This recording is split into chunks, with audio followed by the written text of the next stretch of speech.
తెలంగాణ రాష్ట్రం వచ్చిన తర్వాత రాష్ట్ర ముఖ్యమంత్రి కేసీఆర్ అన్ని వర్గాల ప్రజలకు న్యాయం చేయాలనే ఉద్దేశంతో అనేక అభివృద్ధి సంక్షేమ కార్యక్రమాలు అమలు చేస్తూ ఆర్థికంగా బలోపేతం చేస్తున్నారని మెదక్ ఎమ్మెల్యే పద్మ దేవేందర్ రెడ్డి అన్నారు. పోచారం ప్రాజెక్టులో 6,28,000 రొయ్యలు, 12,48,000 చాప పిల్లలను వదిలారు. సందర్భంగా మాట్లాడుతూ మత్స్యకారుల అభివృద్ధికి, ఆర్థికంగా ఎదగటానికి ప్రభుత్వం అన్ని విధాల సహాయ సహకారాలు అందిస్తూ ఉచితంగా చేప పిల్లలను, కట్ల, రవ్వు, బొచ్చ వంటి పెంపకానికి అనువుగా ఉన్న చేప పిల్లలను అందజేస్తుందని అన్నారు. రాబోయే కాలంలో ఉమ్మడి మెదక్ జిల్లాలో విత్తనోత్పత్తి చేసి ఇక్కడే చేప పిల్లలను చెరువులో వదులుటకు ప్రభుత్వం చర్యలు తీసుకుంటుందని అన్నారు. గతంలో మత్స్య సంపద అంటే ఆంధ్రాలోనే ఉండేదన్న భావన ఉండేదని, కానీ నేడు రాష్ట్ర ముఖ్యమంత్రి చొరవతో మిషన్ కాకతీయ ద్వారా చెరువుల పూడిక తీసి వర్షపు నీటిని ఒడిసి పట్టడం, కాళేశ్వరం ప్రాజెక్టు ద్వారా చెరువులను నింపటం, వాటిలో ఉచితంగా చేప పిల్లలను, రొయ్యలను వదలటం ద్వారా మత్స్య సంపదను పెంచి చరిత్రను తిరగరాశారని అన్నారు. సంపదను సృష్టించి అందరూ ఆర్థికంగా బలోపేతం చేయడానికి ప్రభుత్వం చిత్తశుద్ధితో కృషి చేస్తుందని,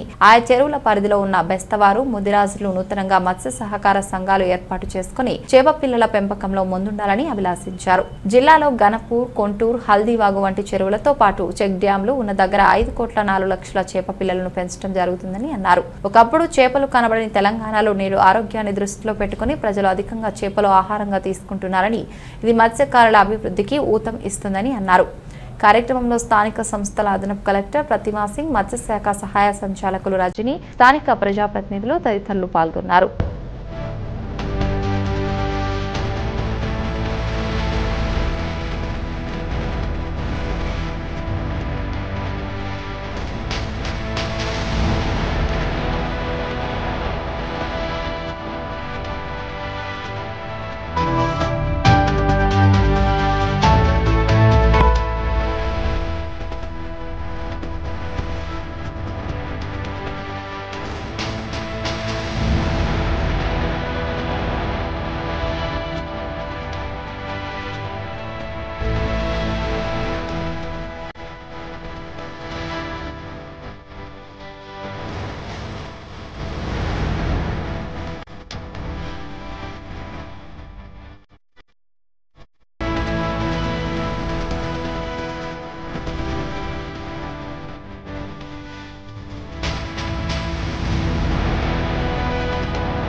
తెలంగాణ రాష్ట్ర ప్రజలకు అన్ని వర్గాల వారికి న్యాయం చేయాలి, అన్ని వర్గాల వారిని ఆర్థికంగా ఎదిగే విధంగా చేయాలని ముఖ్యమంత్రి గారి అభిలాష.